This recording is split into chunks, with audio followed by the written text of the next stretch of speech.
Anyways, good news. Roy Gethard UTTP THDTC has gotten terminated from YouTube. Yes, take that, you stupid false UTTP user.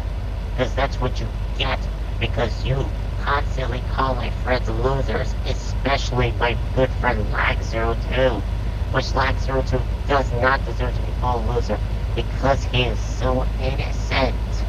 So people, please stop trusting Roy Gethard UTTP, and also stop trusting Tyler Sid 2023 on UTTP, because he is a liar and he actually likes Rule 34 instead of hating on Rule 34, because Rule 34 sucks. I hate it, hate it, hate it, hate it.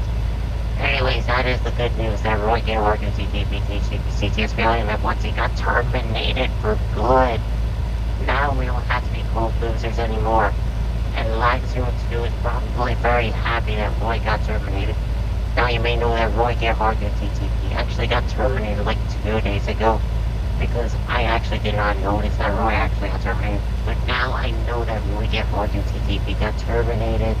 So that means no more getting cyberbullied by Roy Gethard UTTP. And Adorable Maggie should be really happy about it as well. Because Adorable Maggie actually does not like Roy Gethard anymore. Because Roy actually used to be boyfriend with Adorable Maggie. But Adorable Maggie broke up with Roy. And that's why Roy Gethard UTTP should not be so jealous.